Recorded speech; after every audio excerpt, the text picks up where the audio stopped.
A ver, ¿cómo están? Muy buenas noches. Un gusto saludarles. Mil disculpas un poco la demora. Estaba con un problema en el tema del micro. No daba, no escuchaba nada. Ahora creo que ya probé. Em, Vamos a dar inicio a lo que tenemos para el día de hoy, ¿ya?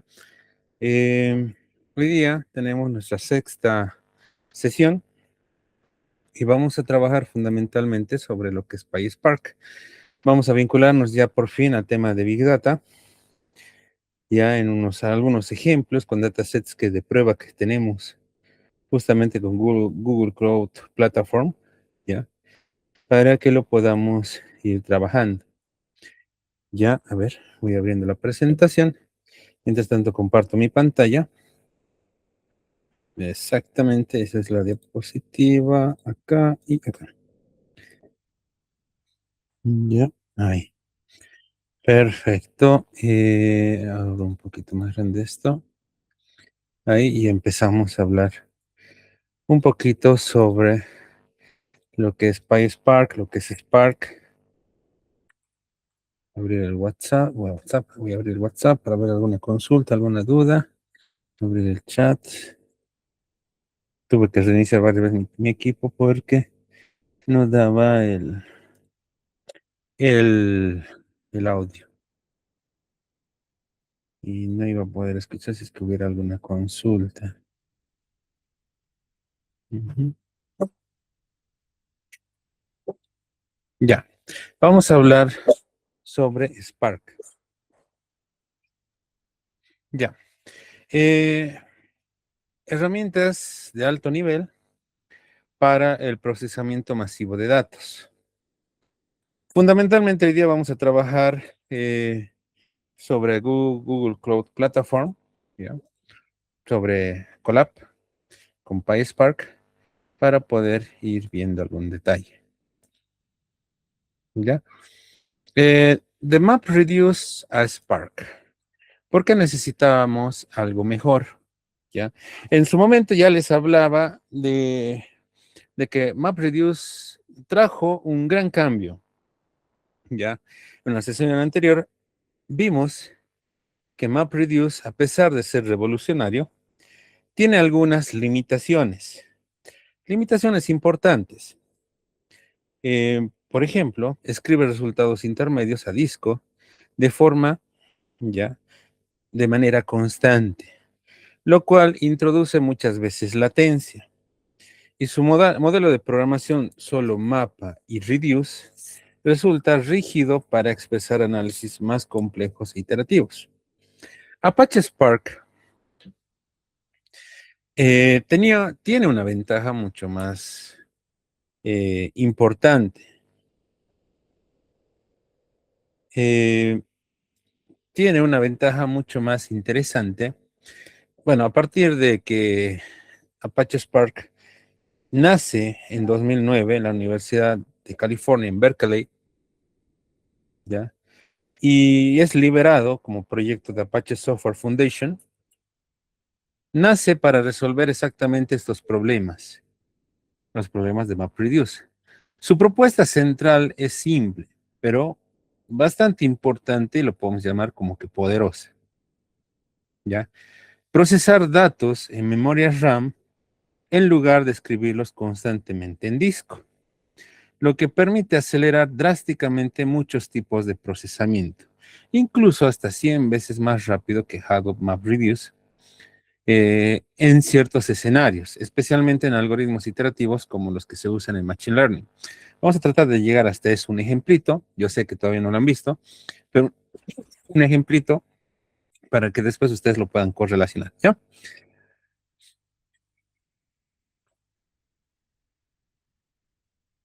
La estructura RDD o Resilient Distributed Dataset. ¿Qué es esto de RDD? Resiliente, distribuido y el dataset, el conjunto de datos. Es la estructura de datos fundamental que tiene Apache Spark, ¿ya?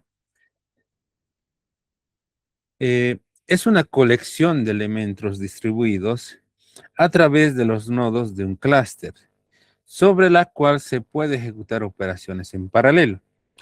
El nombre RDD describe resiliente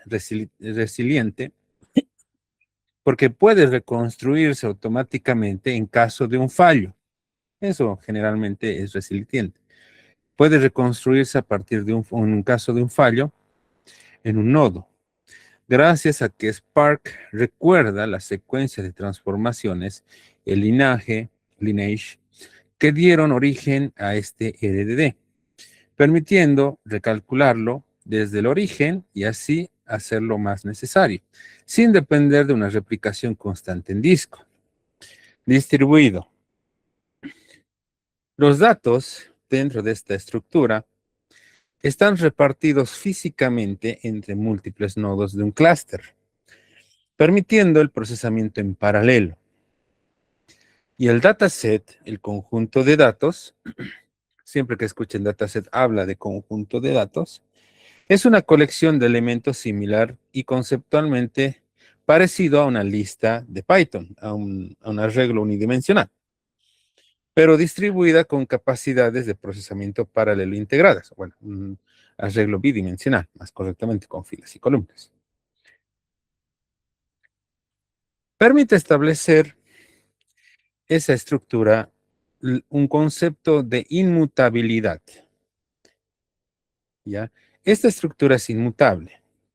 Una vez creada, no se puede modificar directamente. En su lugar, cualquier transformación, por ejemplo, filtrar o mapear datos, genera un nuevo RDD, una nueva estructura, mientras que el original permanece intacto. Esta inmutabilidad es lo que permite a Spark rastrear el linaje de transformaciones y reconstruir datos perdidos de una forma confiable ante fallos.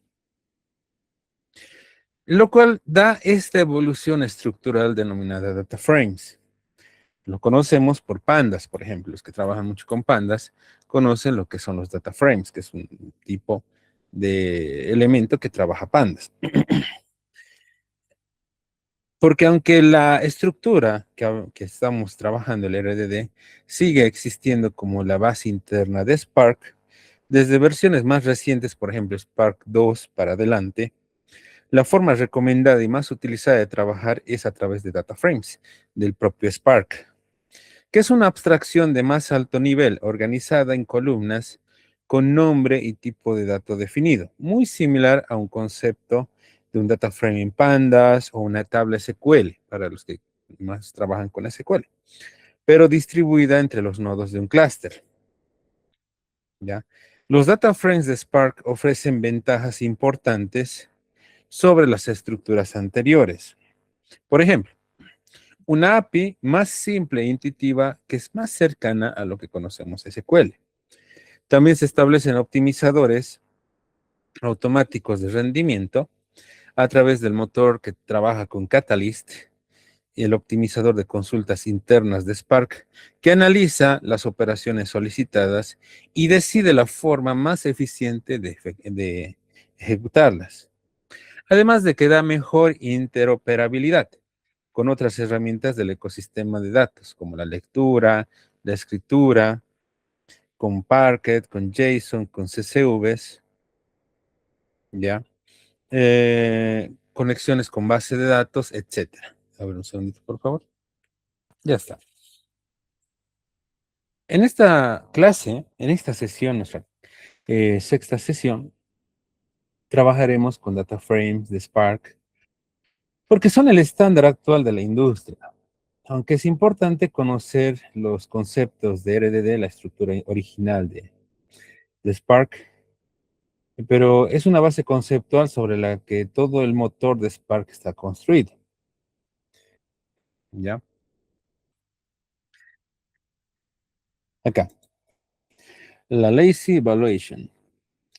Hay distintas transformaciones, acciones y evaluaciones denominadas perezosas o lazy evaluation. Por ejemplo, las transformaciones o transformations son operaciones que generan un nuevo data frame a partir de uno existente, como por ejemplo filtrar filas, selects, group bys, with column, joins. Las transformaciones no se ejecutan de inmediato, pero permite establecer algo parecido a las consultas SQL. Select, group by, join son términos muy conocidos en SQL, ¿no? Entonces, bueno. También se permite trabajar lo que son las acciones, ¿ya? Las acciones son operaciones que disparan una ejecución real de todas las transformaciones acumuladas y se devuelve un resultado concreto al programa o lo escribe en algún destino, como por ejemplo el show para mostrar filas, el count para contar registros, que es muy conocido, el collect para traer todos los datos del programa y el write para poder guardar o escribir el resultado en un archivo. La evaluación perezosa o lazy evaluation, este es uno de los conceptos más importantes de Spark, porque cuando se aplican transformaciones, Spark no ejecuta nada de inmediato. En su lugar, va construyendo internamente un plan de ejecución, un grafo de operaciones pendientes. Solo cuando se invoca una acción, Spark analiza todo el plan acumulado, lo optimiza, por ejemplo, reordenando operaciones o combinando pasos para minimizar movimiento de datos y finalmente ejecuta todo el trabajo de manera eficiente. ¿Qué ventaja tiene este enfoque? Permite que Spark optimice el trabajo completo de principio a fin. En lugar de ejecutar cada paso de forma aislada, por ejemplo, si se filtra datos y luego se selecciona solo datos columnas, Spark puede decidir aplicar el filtro y la selección de columnas al mismo tiempo. Mientras lee los datos originales, en lugar de leer todo, filtrar y después seleccionar en pasos separados. Ya lo hace de manera más optimizada. Eso tiene una implicación claramente práctica. ¿Ya? Si un participante ejecuta una serie de transformaciones y no ve ningún error ni resultado, esto es normal. Spark no ha hecho nada todavía. El trabajo real ocurre al llamar a la acción, por ejemplo, el show, el count, que lo vamos a ver en la parte práctica. O con las transformaciones, como les decía, los comandos que trabajamos, el select, el filter, where, with column, group by, agg, join, que son cosas básicas de SQL, ¿no? Eso lo conocemos. Acciones que permiten disparar, en este caso, todo lo que vamos a trabajar, como el show, el count, el write. Arquitectura de PySpark. ¿Qué es Python con interfaz de Spark? Spark está escrito originalmente en Scala, un lenguaje que corre sobre la máquina virtual de Java, ¿no ve? El JVM, lo cual le da un rendimiento nativo muy alto y evita limitaciones del GIL de Python, que hablábamos un poquito en la sesión número 2, si no es que me equivoco. PySpark es la API oficial que permite utilizar Spark desde Python. Cuando un desarrollador escribe código en PySpark, este se traduce internamente en instrucciones del motor de Spark, en Scala o en JVM. Ejecuta de forma distribuida y nos da un resultado. Esto explica un punto importante. Aunque se escriba en Python, eh, las operaciones sobre data frames de Spark, a diferencia del código Python puro, no sufre limitaciones del GIL, porque el trabajo pesado del procesamiento distribuido lo realiza el motor de Spark, no el intérprete de Python. Ahí. El portal de entrada, el Spark Session, que vamos a trabajar igual. Toda aplicación de PySpark comienza creando un Spark Session. Ahorita vamos a ver la parte práctica, ¿ya? Que es el objeto a través del cual se accede a todas las funcionalidades de Spark, como lectura de datos, creación de data frames, configuración de clusters. Conceptualmente es similar a abrir una conexión, pero con el motor de Spark, antes de poder trabajar con él. Aquí, esto es importante. A ver un segundito, voy a tomar un poquito de agua.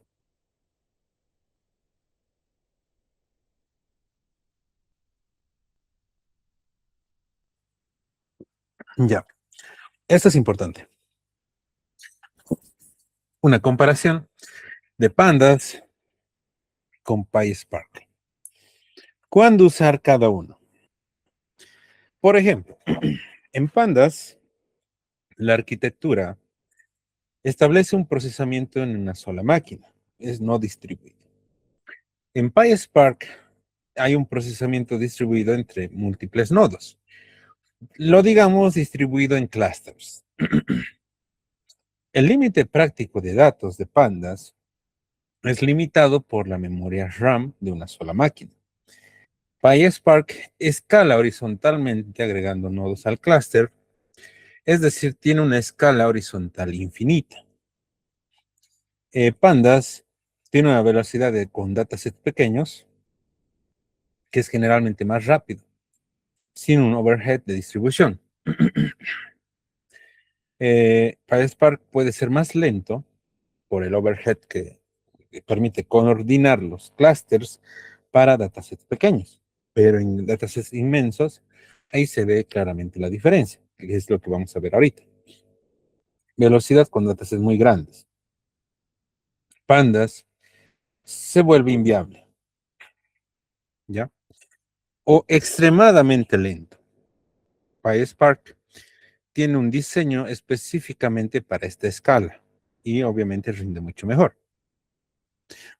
La curva de aprendizaje de Pandas es más simple y directa, eso es cierto, pero PySpark requiere entender conceptos como evaluación perezosa, particiones que estábamos viendo anteriormente, pero nada del otro mundo, tampoco es tan inmensa la curva de aprendizaje. El ecosistema de Pandas es ideal para análisis exploratorio y ciencia de datos en una sola máquina, es decir, un proyecto relativamente pequeño, pero cuando tenemos que hacer eh, pipelines de producción de datos masivos con una integración con Data Lakes, lo mejor es trabajar con PySpark.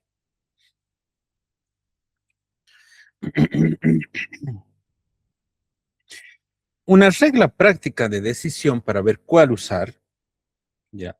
Una guía simple, pero no absoluta, es que se usa fundamentalmente en la industria, es si un dataset cabe cómodamente en la memoria RAM disponible, por ejemplo, unos pocos gigabytes en una laptop moderna, Pandas suele ser más simple y rápido de usar.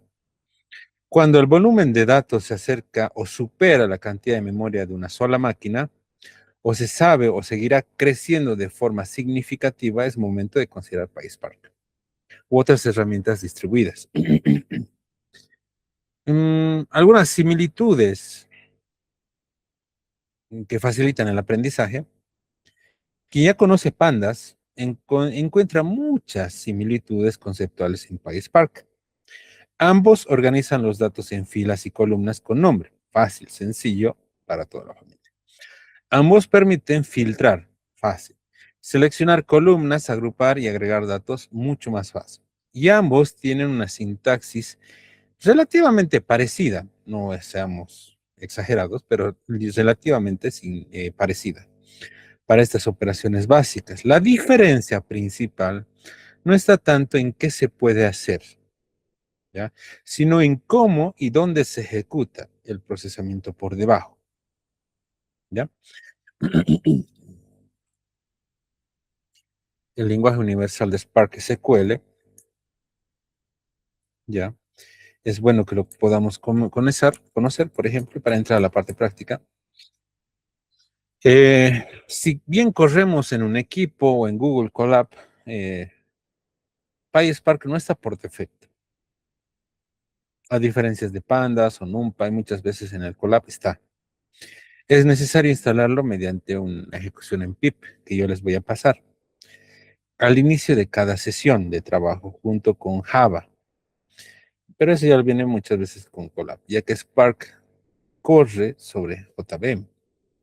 En la práctica que nosotros vamos a hacer la instalación y la creación de la primera sesión en un entorno OnColab. Es importante mencionar que este proceso de instalación es específico para un entorno de prueba o aprendizaje como Colab, ¿ya? Es un entorno de prueba o aprendizaje, nada más.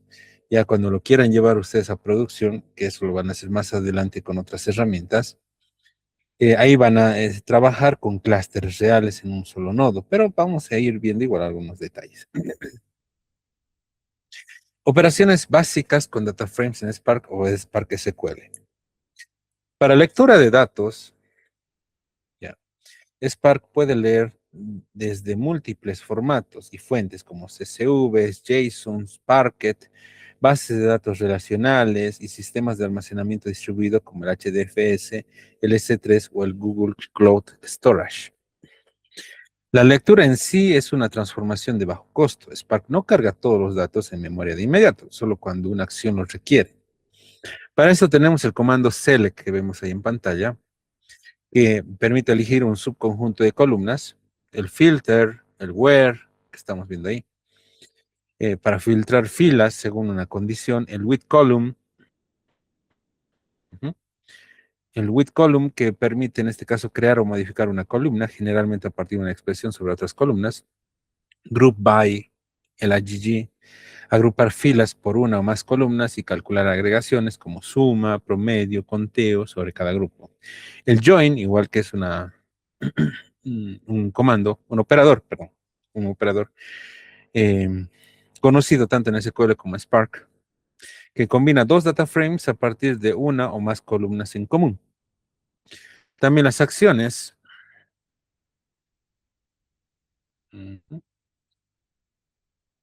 Acá. Las acciones como el show, como el count, como el collect y el write, que estábamos hablando hace rato, ¿no? Aquí, vamos a seguir un poquito. Una de las capacidades más utilizadas de Spark es la posibilidad de registrar un data frame como una vista temporal y luego escribir consultas directamente en SQL estándar. Sobre esos datos en lugar de usar una única API de transformaciones en Python. Esto resulta muchas veces conveniente para profesionales de negocio y analistas de datos que ya dominan SQL, permitiendo aprovechar el poder de procesamiento distribuido de Spark sin necesidad de aprender toda la sintaxis específica de la API y Spark. ¿Ya? Ahí. Vamos a irnos a la parte práctica, ¿ya? El laboratorio de producción, la instalación, ciclo de vida. Este es generalmente el ciclo de vida de Spark. El Spark Session por acá se inicia, se trabaja con el data frame, se ejecuta transformaciones, se puede utilizar el Catalyst para una investigación de inteligencia, ejecutar la acción y generar una salida. Ahí. Vámonos a la parte práctica, que es lo que más nos interesa.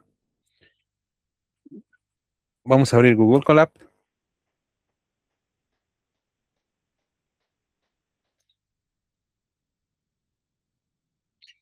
El nuevo.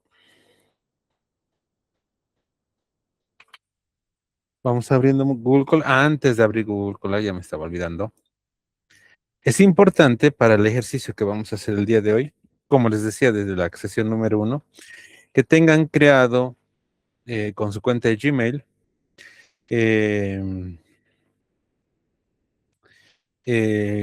uso de Google Cloud Platform. Puedo en este caso ponerle Google Cloud Console, que es muy bueno igual para ahí que podamos entrar.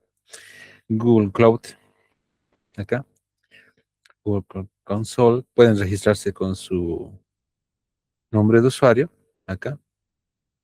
Pueden registrarse, eso les pedía desde un inicio, ¿ya? De todas maneras, tal vez no lo puedan hacer hoy día en la práctica, pero les voy a dar tiempito para que ustedes puedan vincularse acá, a Google Cloud, ¿ya? Plataforma, para que podamos trabajar. Ustedes se registran y una vez que estén registrados acá, pueden ingresar a partir de la consola.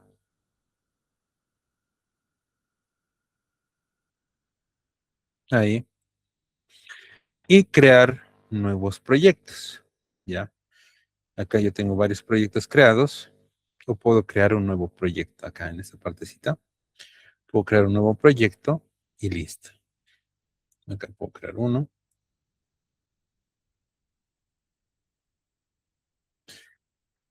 Ya alcanza el límite de proyectos, de forma alternativa, se borra después de...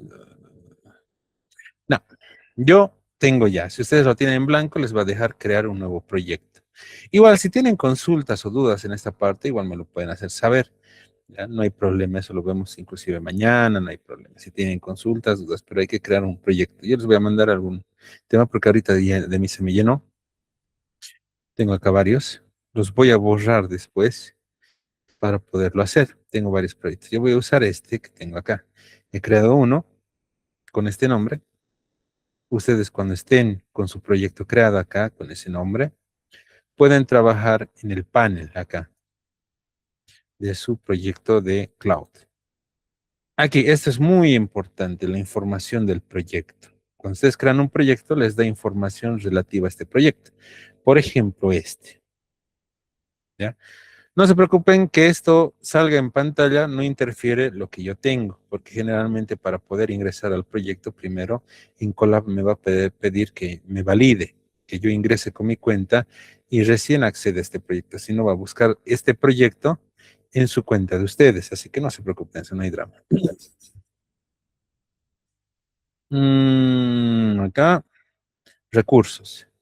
Esto igual es muy útil. Cuando trabajan con cloud, el BigQuery permite hacer grandes consultas de millones de datos en tiempos mínimos. El BigQuery es cuando tenemos que trabajar 3 millones, 5 millones de datos, permite hacer consultas muy sencillas a través de un formato muy parecido al SQL, pero con una gran diferencia en términos de uso, en microsegundos generalmente trabaja. SQL, tanto para MySQL, Postgres, SQL Server que tengamos, administrados el Compute Engine para manejo de GPUs, de TPUs o discos, el almacenamiento, el Cloud Run Functions, la plataforma de aplicaciones completamente administrada de Cloud Run para ejecutar proyectos en cloud. Aquí una guía de cómo comenzar, ¿ya? Bastante interesante eso, ¿ya? Pero igual, si no lo tienen hecho esto, no se preocupen, igual va a estar en la grabación y no hay drama, ¿ya? A mí lo que me interesa es que ustedes lleguen a este punto, nada más, ¿ya? Después ya ustedes ya pueden entrar, por ejemplo, al BigQuery, ¿ya? Para manejo de recursos,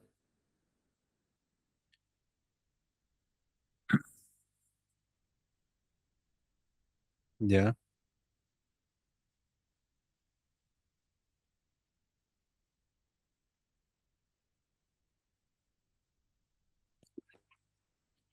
Para el BigQuery, para trabajar agentes de búsqueda de información, dataforms, transformaciones de datos. Incluso, por acá está, mm, mm, creo que lo he perdido. Tal vez lo han movido acá porque ha sufrido un gran cambio por el hecho de usar inteligencia artificial, transferencia de datos. Ujú. El ámbito de programación, acá, si no estoy mal, es donde también podemos utilizar modelos de inteligencia artificial. Pero bueno, sí, aquí es donde podemos trabajar, inteligencia artificial. Pero bueno, yo me voy a ir a mi panel de mi proyecto, acá, y sobre esto vamos a trabajar, ¿ya? Acá vamos a ir desarrollando algunos detalles. Solo necesito estos datos. Ahora vengo acá. Primer ejemplo de PySpark. Aquí.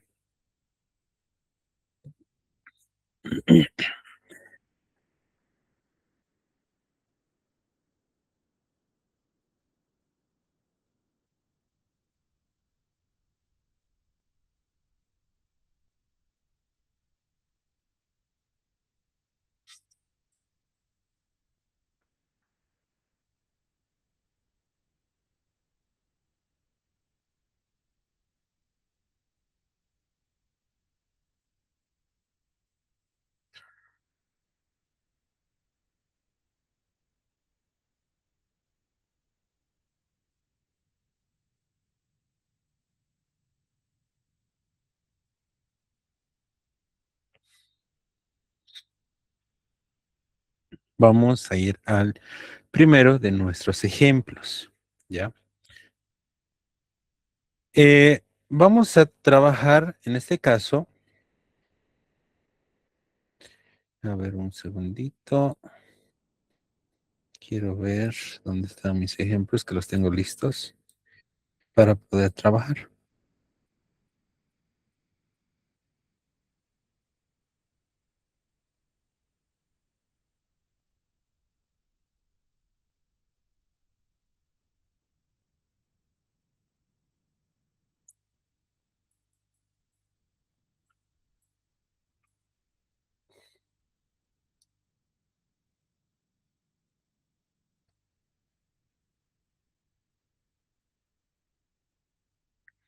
Aquí está, ya lo encontré.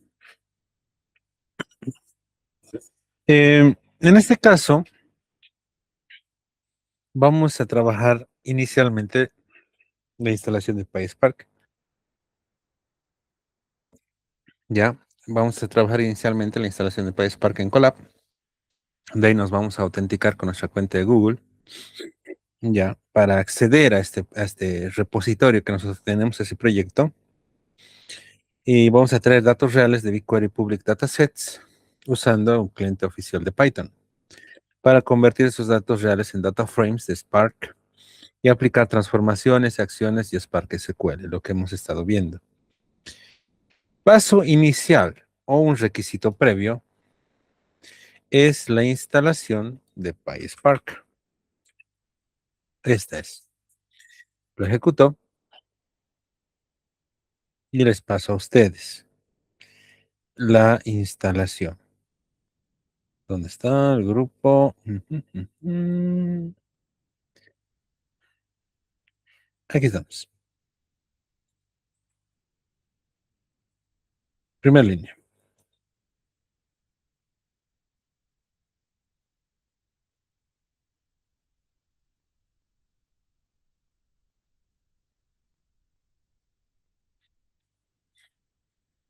Ahí está instalando. Está instalando a PySpark en su versión 3.5.1 y Google Cloud BigQuery.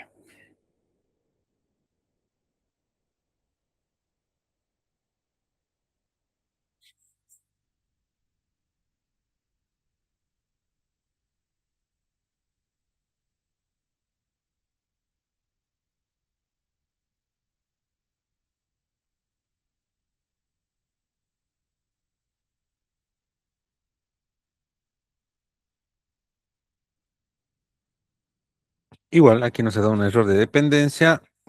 No hay ningún problema. Igual lo vamos a trabajar, ¿ya? Genero una nueva línea. Esto lo voy a quitar porque me quita espacio. Hago la vinculación con un proyecto, ¿ya? Este. Les paso a ustedes para que lo puedan tener. Aquí. Conectamos a través de Google Colab la petición de un inicio de sesión para obtener credenciales. Nos vinculamos como usuarios y vamos a trabajar con el ID de proyecto de Google Cloud que tengo acá. ¿De dónde sale esto? Fundamentalmente de aquí. ID del proyecto, este ID del proyecto es el que voy a trabajar acá. Si ustedes tuvieran otro proyecto, como por ejemplo, este TensorFlow final, este sería el ID del proyecto de este, ¿no? U otro, este que es de prueba. Este es el ID del proyecto. Eso iría aquí, cuando ustedes tengan un proyecto creado. Como les digo, esto lo pueden hacer con calmita. Ya no es necesario hacerlo para esta clase. Pueden hacerlo con calmita y yo les voy a dar soporte en esa parte. Ejecuto. ¿Qué va a hacer? Me va a pedir esto. Vincularme a mi Google Drive, a Google Cloud con el Colab. Permitir. Me va a pedir que inicie con una cuenta, con mi cuenta. Por eso es que voy a buscar este proyecto en esa cuenta. Si ustedes no tienen, no es que van a entrar a mi cuenta, sino van a entrar a su proyecto y les va a decir, no existe este proyecto en tu cuenta. ¿Por qué? Porque yo sí lo tengo, pero ustedes no. Y aquí dice autenticación con tu cuenta de Google completada. Muy bien. Una vez hecho esto, Lo que decíamos anteriormente, para empezar con PySpark, tengo que hacer un Spark Session, ponerle un nombre a esa sesión, Session 6 PySpark BigQuery Colab. Todos, en este caso, tienen permiso de master, que estén trabajando con el Colab, y me da información relevante. Les paso el código.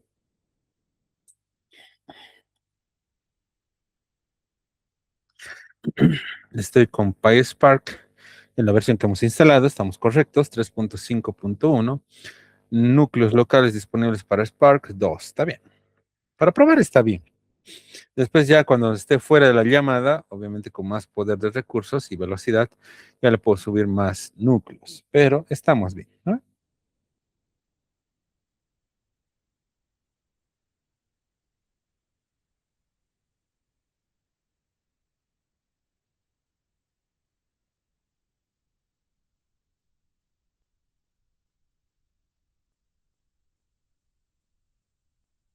Ya.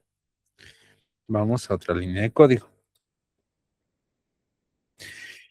El ejemplo uno que vamos a trabajar es data frames de Spark sobre viajes reales de taxis en Nueva York, que es un dataset abierto que deja a Google Cloud Platform para que nosotros podamos usar y consultar. No es un dataset de otro lado, es uno que está justamente en Google Cloud. Les paso por acá. Lo pongo por acá. Estoy importando la librería de BigQuery de Google Cloud, ¿ya? En base a este Project ID que lo definí aquí arriba, acá, en base a ese Project ID, hago mi consulta, establezco una consulta de cliente, busco un dataset justamente en la carpeta BigQuery Public Data, que acá tengo varios datasets públicos, y el que se llama New York's Taxi Trips, viajes de taxi en Nueva York. Vemos qué tablas disponibles hay y las imprimimos. Tablas disponibles de este dataset particular son estas. Todas esas tablas tenemos para poder trabajar. O bueno, en este caso.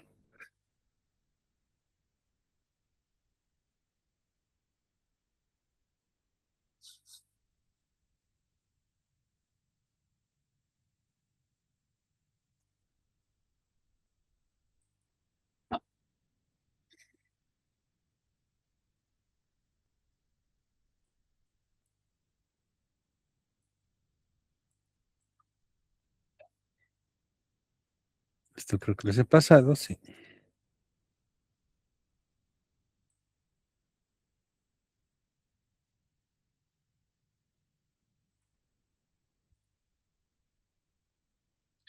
Aquí, ¿qué hacemos acá en este sector? Establezco una variable de texto simple. Aquí nosotros, como analistas, escribimos el nombre exacto que confirmó el bloque anterior, en este caso que existe esta tabla. Si el nombre está vigente, lo manejamos así, o hay que ajustarlo, ya, por otro. Lo tenemos acá, ya. Genero esa variable simple de texto. De aquí, en esta consulta de taxis, acá, hasta aquí, es un f-string multilínea. El prefijo f que ven ahí, igual a f, permite insertar nombres de tablas dentro de un texto que Python reemplaza automáticamente por el valor de la variable antes de armar un string final. Esto que ustedes ven, obviamente, es típico, es una consulta SQL estándar, no código de Python. BigQuery es quien la va a ejecutar, no Python. ¿Ya? El select, el from, el where, el extract, el limit son operadores propios de SQL. ¿Ya? No hay ningún problema, eso se entiende. De aquí, en este sentido, envío la consulta SQL a BigQuery y devuelvo un objeto, un job, que representa esa sesión en la nube. Aquí BigQuery hace todo el trabajo pesado sobre su propia infraestructura distribuida. Punto to data frame, como ven al final, espera que el job termine y descarga el resultado ya reducido a 200.000 filas o menos, directamente como un data frame de pandas listo para usar en Python. El nombre PDF Taxis, bueno, obviamente es un prefijo PDF para el propósito de poder armar un data frame para poderlo distribuir. Imprimo un comando, un texto, y muestro los 5 primeros elementos. Son 200,000, pero los muestro los 5 primeros, ¿no? Que se ha trabajado ahí. Después, acá, ¿esto les he pasado? Sí, pasó. Les paso esto y explico.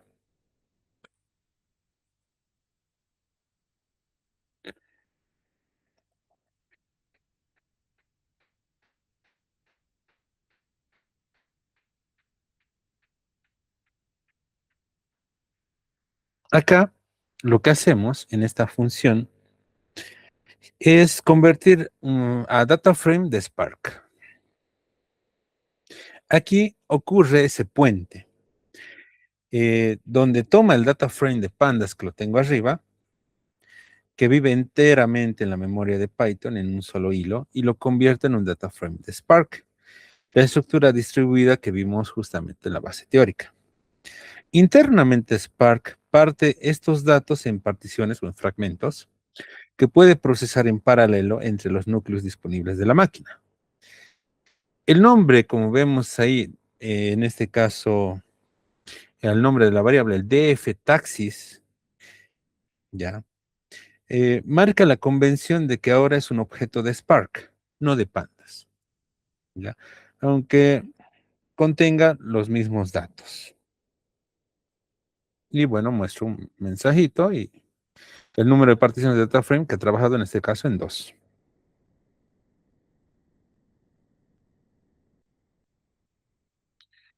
De ahí vamos a trabajar SQL.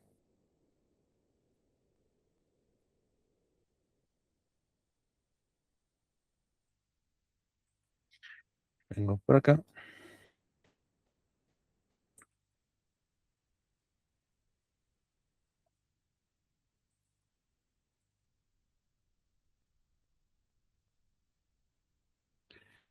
¿Qué hace esta función? Lo que hace fundamentalmente es la transformación y evaluación perezosa. Voy a hacer un poquito más acá. Establezco funciones como f, acá, hace f, funciones de PySpark, que es una convención estándar de la comunidad de Spark, trabajar como f, para importar todas las funciones como fcolumn, faor o abg bajo un análisis corto de trabajo con time, que es un módulo estándar de Python para medir tiempos de ejecución. Acá. En esta etapa hacemos referencia a una columna dentro del data frame, no un valor Python suelto, sino una columna que se llama el passenger count. Si es mayor a 0, va a empezar a hacer en este caso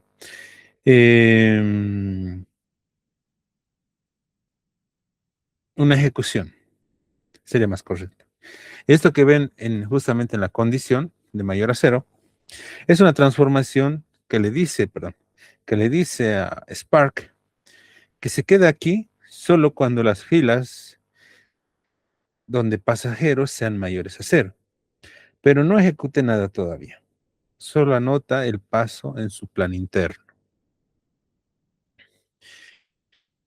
De ahí establecemos distintas funciones, por ejemplo, de Spark para ver la duración con withColumn, que hablábamos anteriormente, el group by, el AGG, el order by, para poder establecer distintas transformaciones, como por ejemplo, acá, el withColumn, que es una otra transformación que crea una columna nueva calculada. El punto cast, en este caso long, que vemos acá, convierte cada timestamp a un número entero grande, segundos desde 1970, porque no se pueden restar directamente dos fechas como si fueran números antes de convertirlos. Lo resta de los tiempos de timestamp convertidos en una diferencia en segundos, divide entre 60 y los convierte a minutos y sigue sin ejecutarse nada real todavía porque Spark solo está acumulando partes del plan. Aquí hacemos toda esa parte. Mostramos un mensaje plan de ejecución. Todavía no se ha procesado ningún dato real. Ahora ejecutamos la acción real con el punto show, que lo tengo justamente acá, y el tiempo real de ejecución.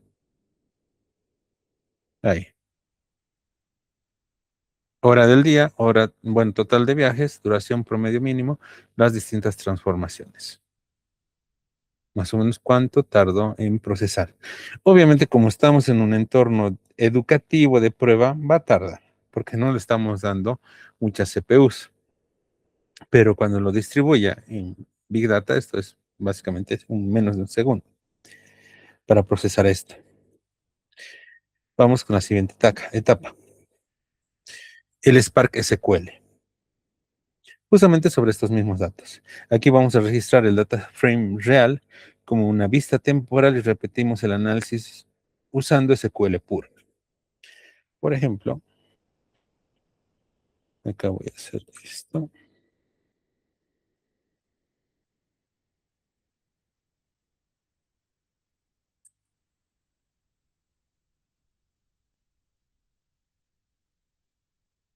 Lo mismo, pero usando SQL. ¿No?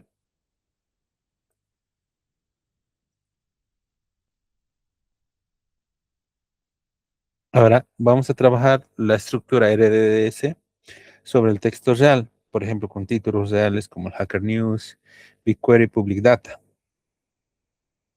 Por ejemplo, podemos ejecutar esto.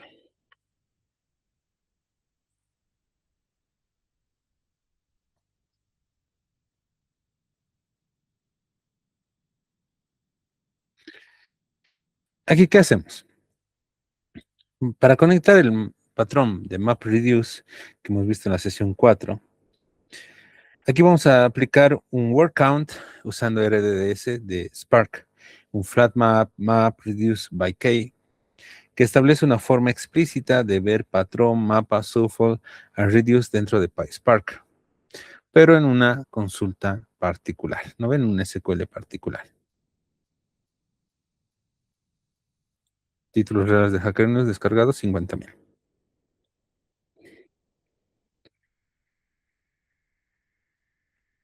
Ya. Vamos a identificar el tema de los títulos para ver el top 20 palabras más frecuentes en títulos reales de Hacker News.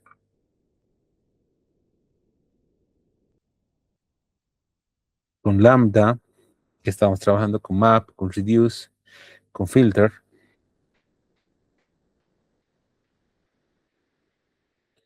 Ahí. Las 20 palabras más frecuentes. Show, with, your, from, that, agents, video, code, what, agent, cloud, cloud. Bastante. Data, build, coding.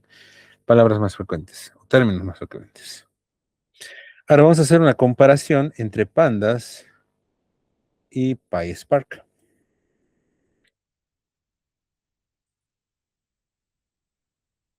Ah, no les estoy pasando. Pucha. A ver, vamos a ver dónde se hemos quedado. En pasar. Aquí lo muevo este ladito. Replace team. Se nos estima la. Esto no pasé. Este por acá.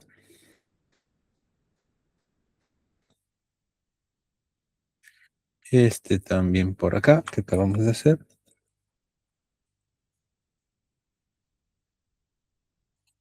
Este también, que es la comparación entre Pandas y PySpark.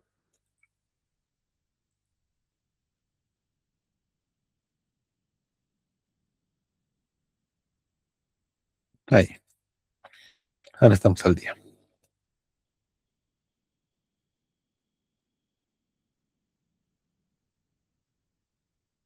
Aquí lo que hacemos es medimos el tiempo real de la misma agregación usando Pandas directamente usando PySpark sobre los datos reales de taxis descargados.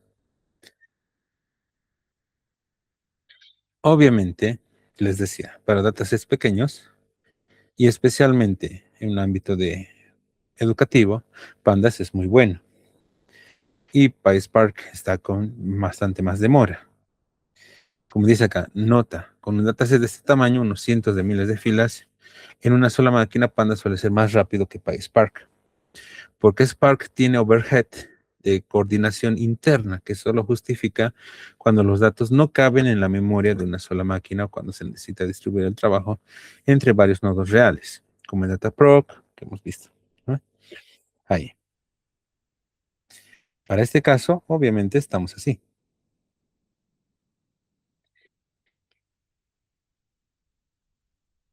Ahí. Esa es una forma de poder trabajar PySpark con un dataset que tengamos en la nube.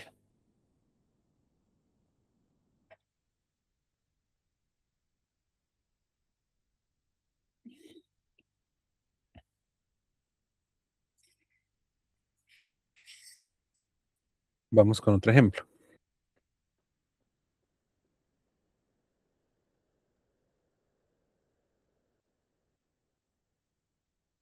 Ahí lo dejo un cachito. Aprovecho de tomar un poquito de agua. Bueno, traerme agua, pero ya me la acabo. Un segundito, por favor.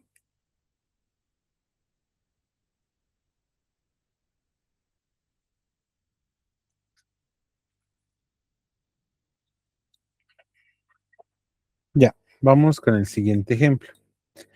Acá voy a copiar esto.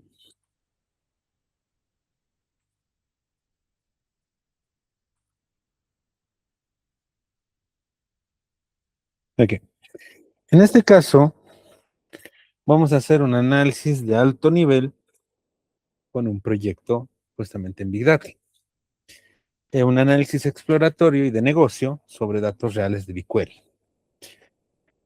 Ya, ¿qué es lo que vamos a trabajar fundamentalmente? Una conexión de nuevo con un proyecto, la extracción de datos reales desde BigQuery, el análisis exploratorio, el EDA, en base a la calidad de datos, las estadísticas descriptivas, las distintas distribuciones, el análisis de negocio con Pandas y PySpark como herramientas de alto nivel, visualizaciones ejecutivas y reportes de insights final que están listos para presentar algo que hicimos un poquito el día en nuestra cuarta sesión. Lo mismo, vamos a instalar, esto ya no hace falta que les pase, es lo mismo.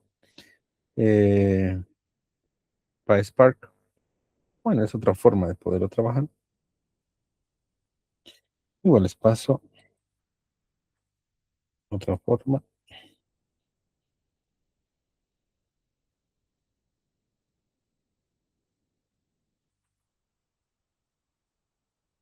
de una forma mucho más avanzada.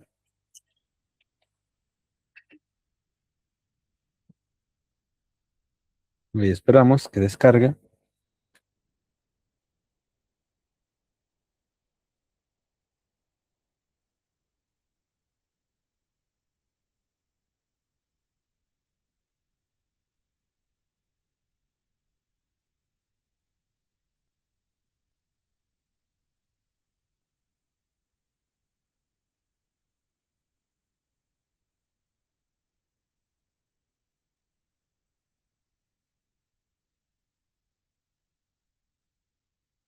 Ahí ya está.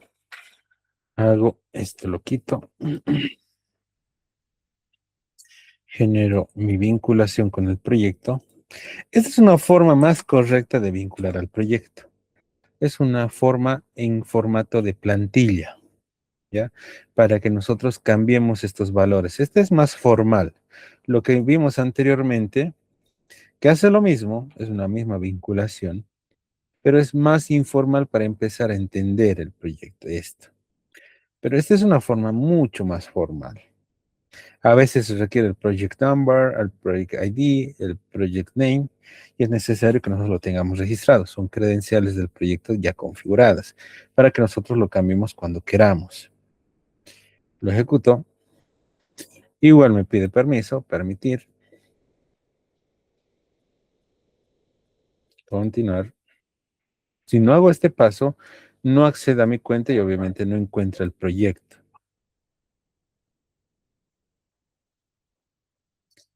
Ya tengo aquí, autenticación con tu cuenta de Google completada. Proyecto tantos, serial, ¿no? Ahí.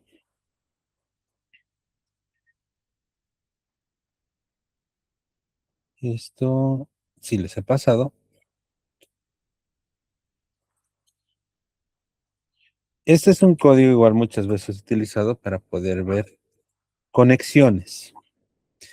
Verificar conexiones si estamos con problemas o no. Es muy interesante para que podamos ver, porque a veces no sabemos por qué nos da error o no muestra nada, tal vez sea la conexión. Esto es muy útil. Estos son códigos de buenas prácticas para probar si nos da una conexión exitosa o no.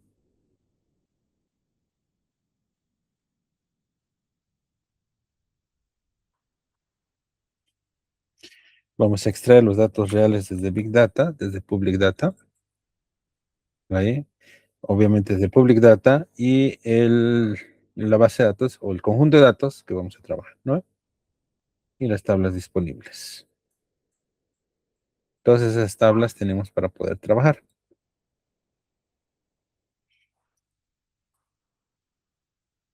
Lo pongo aquí. Ahí está.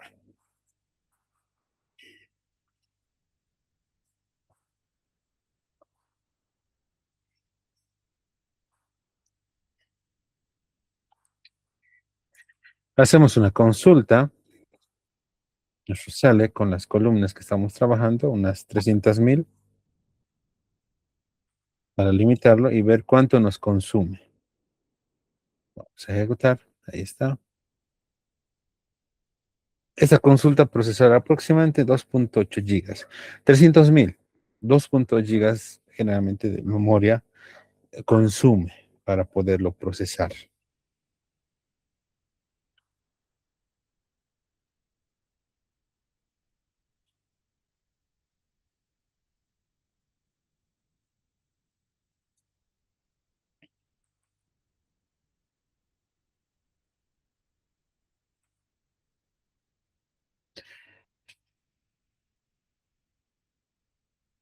Veo los registros reales extraídos, ¿cuántos son? 300,000.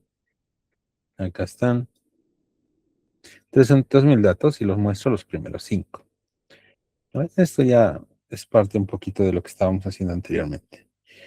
Ahora sí, vamos a hacer el EDA, el análisis de exploración de datos.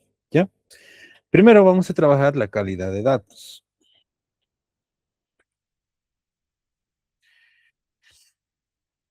A ver, ¿les he pasado esto? No, no les he pasado la anterior. Necesito que son 3 lineecitas, no hay mucho problema.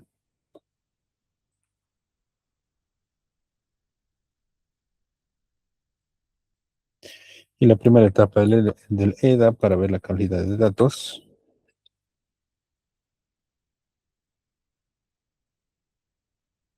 La información. Información general del dataset, 300,000 datos, de 0 hasta 299,999. Las columnas, qué tipo de datos son cada columna. Está perfecto.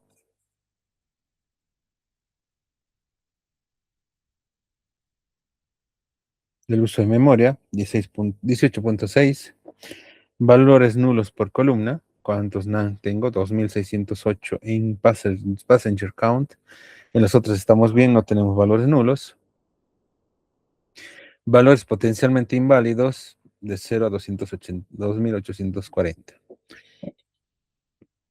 Bueno, no sé si es que lo habrán visto ya todavía, pero una consulta. De un dataset, ¿cuál es el porcentaje de nulos aceptable que debería tener como máximo? La idea es que no tenga ninguno, ¿no? Pero no es así. ¿Cuál es el porcentaje aceptable de nulos para aceptar o descartar un dataset de acuerdo a una base mm, técnicas, le podemos decir?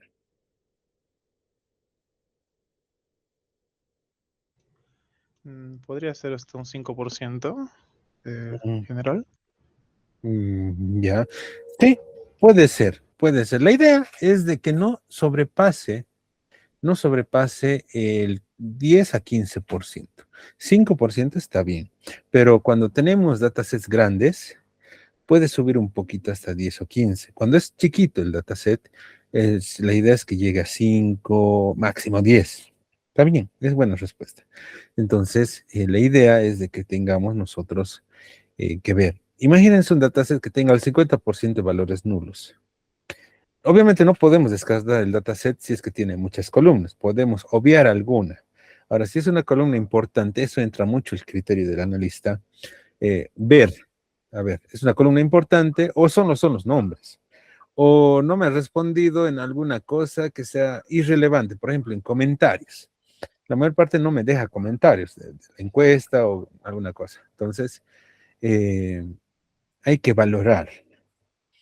O descartamos la columna o si tenemos muchas columnas con varios nulos, podemos llegar a tomar la decisión de descartar el dataset y volver a hacer una corrida de información.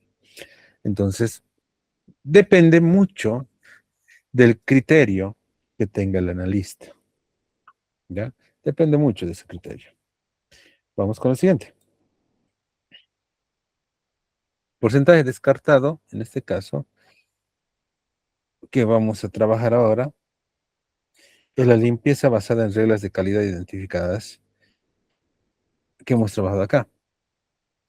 Hago una limpieza ahí y les paso a ustedes también. Un ejemplo. Hay muchas formas de hacer limpiezas. Tanto con, bueno, Scikit-Learn es una de las formas más básicas con el tratamiento de NEAS o NANS o vacíos, que es más correcto. ¿Ya?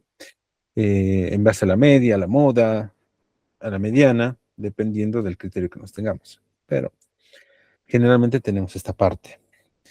Acá puedo hacer una limpieza basada en las reglas de calidad identificadas tanto de arriba. Tengo filas originales 300.000, filas después de la limpieza 286.355, porcentaje descartado un 4.5%.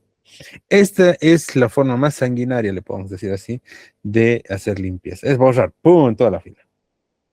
Otras veces hay distintas estrategias, como les decía, la moda, el valor más común, la media entre valores numéricos, o valores textuales con valores constantes, como sin respuesta, cuestión de que tengamos información. Esa es la forma más sanguinaria, es agarrar y limpiar la fila y punto. Pero hay distintas formas y depende del criterio de lo que se quiera trabajar el análisis. ¿Ya? Ajá, porcentaje descartado, sí, ya estamos. Estadísticas descriptivas del modelo a partir de este proceso. Y tenemos bastante información descriptiva del modelo. Sencillo, el count, cuántos valores son, la media, la desviación estándar, la mínima, valores del 25, 50, 75% del valor máximo, ¿no? Estadística descriptiva básica del dataset. De ahí vamos a hacer algunas distribuciones visuales de acuerdo a este dataset, para ir comprendiéndolo.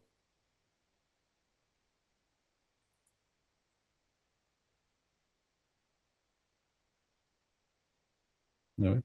Distribución de distancia de viaje, distribución tarifa total, distribución de duración de viaje, que son un poco las gráficas que podríamos trabajar con esto.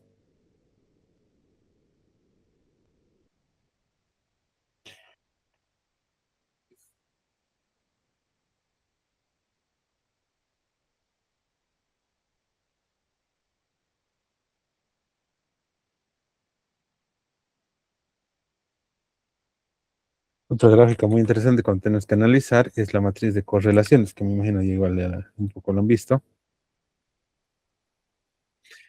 entre entre las distintas variables que tenemos, ¿no?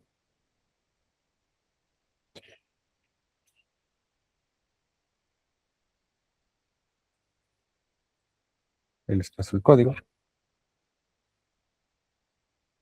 Aquí estamos haciendo puro EDA, no estamos trabajando mucho más. Ahorita sí vamos a entrar al tema de BigQuery y Spark.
Vamos a ir identificando algunos patrones, por ejemplo, con esto. Patrones de total viajes en algunas horas del día, tarifa promedio y propina por promedio para ver qué patrones existen. Por ejemplo, ver a distintas horas del día cuántos viajes hay, la tarifa promedio, que es entre cada viaje, y una propina.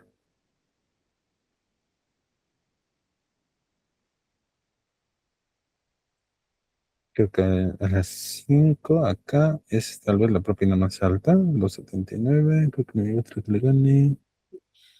Ujú. Los costos, obviamente, va subiendo y el número de viajes. Resumen del método de pago. Por método de pago, cuántos por tarjeta de crédito. Esto podría servir, obviamente, para una empresa, para ver cuánto le pagan por QR, cuánto pagan en efectivo, algún ámbito por ahí. Ahora vamos a mostrar una gráfica sobre esto. A ver, primero copio acá. Columnas, matriz de correlaciones. He quedado acá. Esto falta que les pase.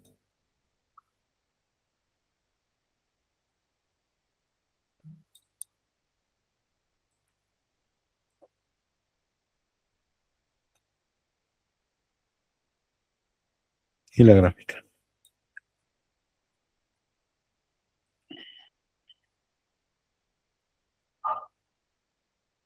Volumen de viajes reales por hora del día. Aquí está el pico más fuerte. Podemos ver cuánto va distribuyéndose y obviamente el ingreso por método de pago. Me imagino una buena valoración sería efectivo contra QR, ¿no? Acá en Bolivia, ¿cuánto es? Me imagino sería así. La mayor parte de las personas están ya cada vez más acostumbrándose al manejo del QR. Entonces tendríamos un gran valor. Como por ejemplo para ayudar a entender que tengan más habilitados los QRs. Ahora, con PySpark podríamos trabajar la misma agregación a nivel de data frame distribuido. Convertimos los datos reales ya limpiados en un data frame de PySpark y repetimos el análisis usando API de alto nivel de Spark para comparar en ambos enfoques cómo se ha ido trabajando. Así sería la versión justamente de Spark. Ay, perdón. Ujú. Ahí, les paso acá la versión de Spark.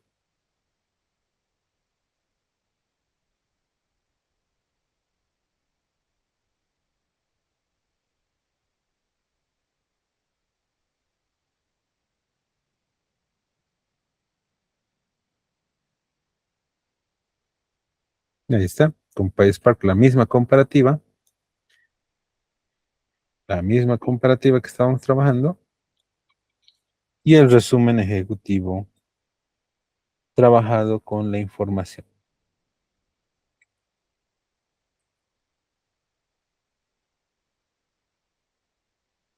Ahí, yo les paso el resumen ejecutivo. Donde dice, tengo ahí mi fuente de datos, así es como se debería establecer un resumen ejecutivo de análisis de datos, cuántos registros se han trabajado, cuántos han quedado después de la limpieza, porcentaje de datos descartados. Es siempre bueno ser transparentes en este sentido, hallazgos principales, hora de mayor demanda, por ejemplo, me dices las 6 de la tarde con 20.026 viajes. Método de pago más utilizado, tarjeta de crédito, generando esta cantidad de ingresos. Correlación entre viajes y la tarifa es un 0.91, una correlación cercana a 1, confirma que, como es de esperar, viajes más largos generan tarifas más altas, obviamente, ¿no? Los pagos con tarjeta de crédito muestran una propina promedio de $3 por 17, considerablemente distinta a los otros métodos de pago, relevante como estrategias de incentivo a conductores, para que tengan ese ámbito, ¿no?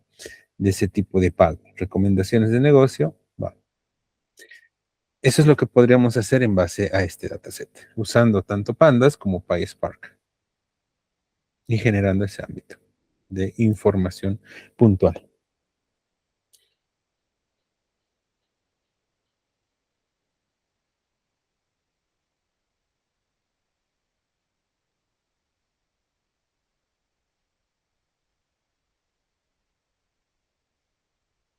Vamos con otro ejemplo.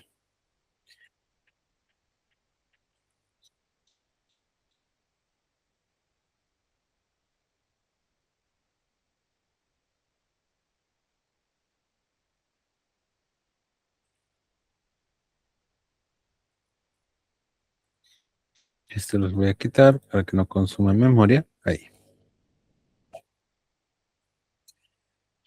Aquí vamos a ir viendo un poquito las ventajas que tiene Spark o PySpark frente a sus primos, le podemos decir, o hermanos de Pandas. ¿Ya? Vamos a trabajar justamente un notebook un ejemplo que responde a esa pregunta. Vamos a ver cómo ante un volumen de datos progresivamente más alto, desde 200.000 hasta varios millones de filas reales de BigQuery, y medir en qué punto exacto la balanza se invierte, además de demostrar tres ventajas concretas de Spark que Pandas no tiene. Fundamental uno es el punto de cruce o el crossover, a partir de que volumen Spark empieza a ganarles a Pandas. El paralelismo de multinúcleo, que Spark usa automáticamente todos los núcleos disponibles, Pandas no. Y el caché memoria, el punto caché, que es la función que tiene Spark que evita recalcular lo mismo una y otra vez en análisis iterativos. Ya, la idea es trabajarlo así, darles un ejemplo para que ustedes lo puedan desarrollar. Lo mismo, la conexión, bueno, perdón, la instalación de la librería. Siempre hay que instalar en cada sesión, bueno, acá me dice que tengo varias sesiones. Ajá, ajá. Chau, chau, chau. Ahí, clic.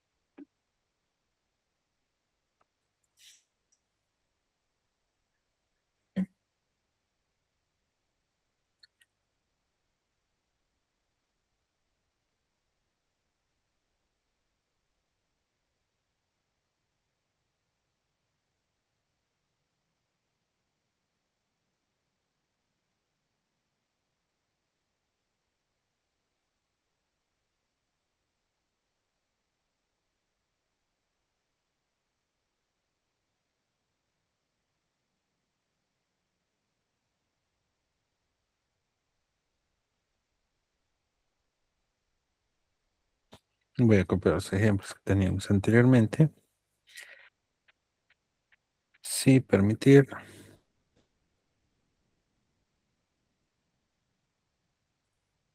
Entonces, me deja ingresar.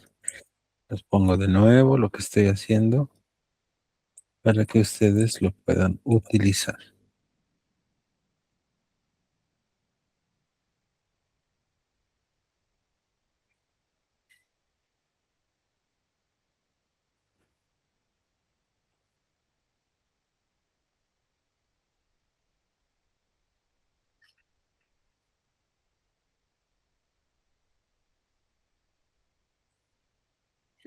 Que vamos a trabajar con 600.000 filas.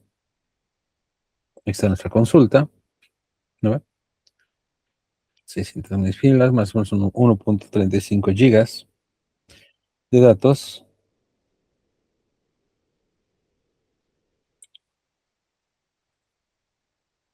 Ahí.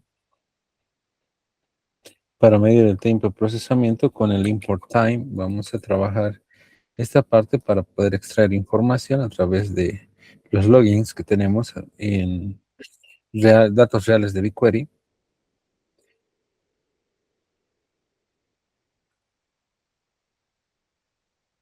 Extracción completa más o no, perdón, 6 millones de filas reales disponibles para las pruebas. Más o menos unos 1 a 2 minutos puede tardar en procesar, ¿ya? Ahorita me dice que 8 segundos, pues simplemente estoy haciendo una consulta, no estoy ejecutando la acción, solamente estoy estableciendo un plan. Estamos trabajando con 6 millones de datos. Acá, lo que les decía, el punto de cruce o el crossover de Pandas contra PySpark. Vamos a ejecutar la misma operación del negocio, una agregación por método de pago con promedio de tarifa, a volúmenes crecientes de 200.000, 500.000, 1 millón, 3 millones y 6 millones de filas reales, midiendo el tiempo de cada enfoque y ver en este caso cuántos núcleos tenemos. Vamos a partir de eso. Esto creo que no les he pasado, pero mientras hace esto, no, nada que ver. Esto por acá. Voy a ver que tengan esta partecita, el import time. Sí, lo tenemos, me falta entonces esta parte. Ahí, dos núcleos en paralelo. Podemos tener más, obviamente Colab permite trabajar esto, pero tendría que reiniciar el proceso, así que lo voy a dejar así para que ustedes lo puedan probar con otra GPU o con otro ámbito un poco más puntual. Vamos a establecer dos funciones que permitan medir tanto a Pandas como a Spark cómo se trabaja este sentido. Y tal vez tardemos un poquito más. Nada que ver. Aquí. Una función para medir ambos.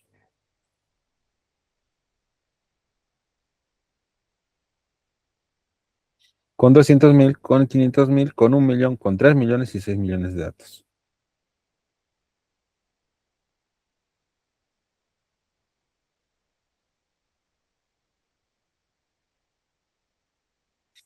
Reitero, como estamos en un entorno con dos núcleos nada más, PySpark puede ser más moroso.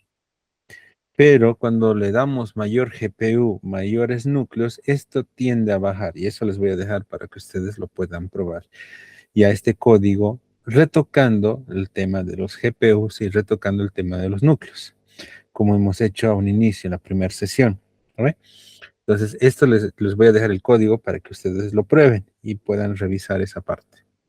Por el momento nos va a salir bastante diferencia. Pandas va a ser mucho más rápido. Pero con la modificación de núcleos y de distribución que obviamente tiene Spark, se va a notar un poco más. Y ahí se da justamente la vuelta en el ámbito de uso.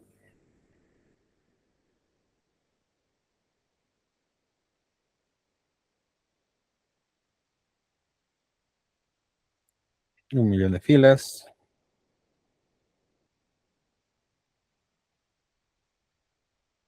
Muchas veces también aquí van a encontrar un problema, ¿ya?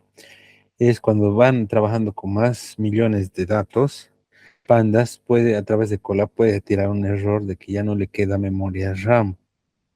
Entonces ahí ya Pandas no da.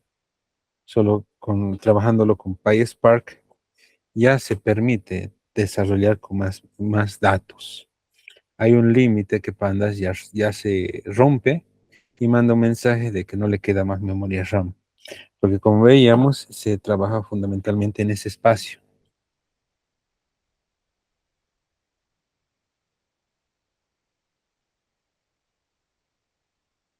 Estamos con 3 millones de filas.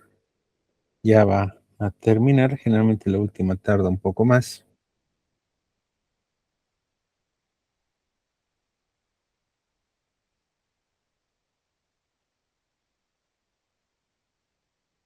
Ahí. Y acabo. Eso les voy a dar como tarita para que prueben mejorando la capacidad del Colab, ¿ya?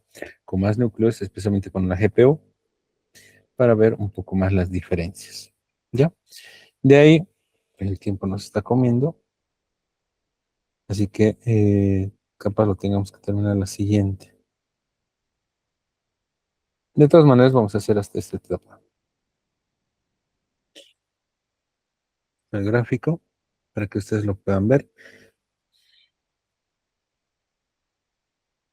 Acá, con la mejora, obviamente van a ver el punto de cruce donde uno mejora y donde el otro empeora, ¿ya? Eso es lo que se busca establecer, la diferencia. Pero ahorita, como estamos en un entorno de educativo, no nos va a generar mayor información, pero con el retoque que vayan ustedes a hacerle, que ese es un poco lo que queremos trabajar, es ver cómo es que se desarrolla este vínculo. ¿Ya? Ahí. Yo les voy a pasar el notebook completo, porque sé que ahorita no nos va a dar tiempo, estamos recién por la mitad. Les pasaré el notebook completo, ahorita, rápido, porque son 3 filitas más, y con eso ya les dejo a ustedes probar, y cerramos un poquito la clase, y el día jueves de la siguiente semana les muestro el ejemplo de PySpark con Machine Learning para que puedan ver cómo se trabaja ese sentido un poquito. Un ejemplo ilustrativo, de ahí vamos a ver. Lo haré del todo. Hasta acá me falta. Va a demorar, ya, así que no les voy a demorar mucho más. Esta parte del código lo que hace es ver el paralelismo automático multinúcleo, ¿ya? Demostramos con el mismo dataset real grande. ¿Qué pasa si limitamos artificialmente a Spark usando un solo núcleo, un local? En este caso, uno, que lo tengo por acá. Que acá lo limitemos a Spark en un solo núcleo frente a usar todos los núcleos disponibles, que es en este caso el local asterisco, que es usar todos los núcleos listos. Pandas no tiene esta opción. Siempre corre en un solo hilo. En cambio, Spark permite trabajar tanto en la versión Pandas, es decir, con un solo hilo, o con un solo núcleo, o con múltiples núcleos. ¿Ya? Ahí. Y por último, el manejo de caché.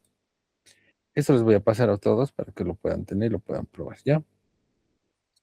Sino que va a demorar bastante, así que lo voy a dejar que haga. Y esto de la caché, como les decía anteriormente, ¿ya? Es una forma muy real, ¿ya? Donde un analista rara vez ejecuta una sola consulta. Prueba distintas preguntas sobre el mismo conjunto de datos. Sin caché, Spark repetiría el trabajo una y otra vez en un proceso repetitivo, lo que hace generalmente Pandas en cada consulta. En cambio, con el comando .caché, el resultado intermedio queda en memoria y ahí puedo hacer las consultas que yo quiera sin hacer un proceso tan reiterativo. Que lo tengo fundamentalmente. Ujú, ujú. Hago las consultas. Acá. Spark.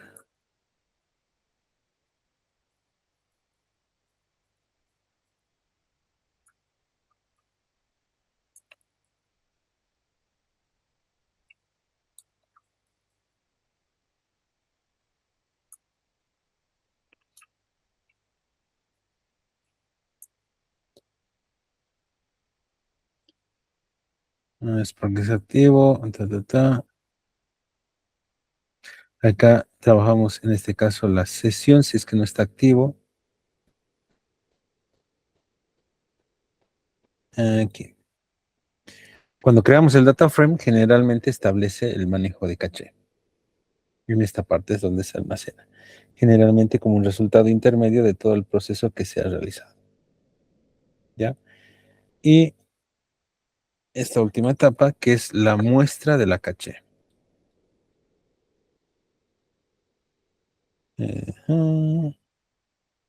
Ya les paso todo el código. Ahí, la muestra de la caché y se hace en este caso la investigación con caché. Voy a ver que estemos todos. Estamos con import tools. Sí, este ya tienen. Me falta este. De la verificación de la sesión de la caché, si es que hubiera algún problema. El cargado en caché y el listado con el comando caché sin necesidad de volver a reinstanciar o volver a hacer en este caso la misma consulta. Ahí. Entonces, sí, pues ya estamos sobre hora. Para no quitarles más el tiempo, sé que es viernes, trabájenlo, ya, especialmente busquen conectar con su cloud, con su nube, ya. Los datasets son abiertos, son los mismos, no va a cambiar el título ni algo en particular para que ustedes puedan acceder. Y esta parte, este ejemplo, este tercer ejemplo, prueben aumentando núcleos, aumentando en este caso la GPU, o en algún ámbito si quieren, pueden probar con la TPU para ver en este caso la diferencia que existe entre el Pandas convencional y el Spark con una versión más robusta para el manejo en gran volumen de datos con 1 millón, con 3 millones o 6 millones de datos de manera mucho más específica. Ya, así que les voy a dejar hasta esta parte. ¿Alguna consulta, duda, pregunta? Muy bien. Nos veríamos el día jueves con nuestra séptima clase, séptima sesión. Vamos a ir avanzando algunas otras cositas y ya entramos en la recta final de este módulo. ¿Ya? Que tengan un excelente resto de jornada, un sueño reparador. Nos vemos el día jueves con todos. Buenas noches a todos. Hasta luego a todos.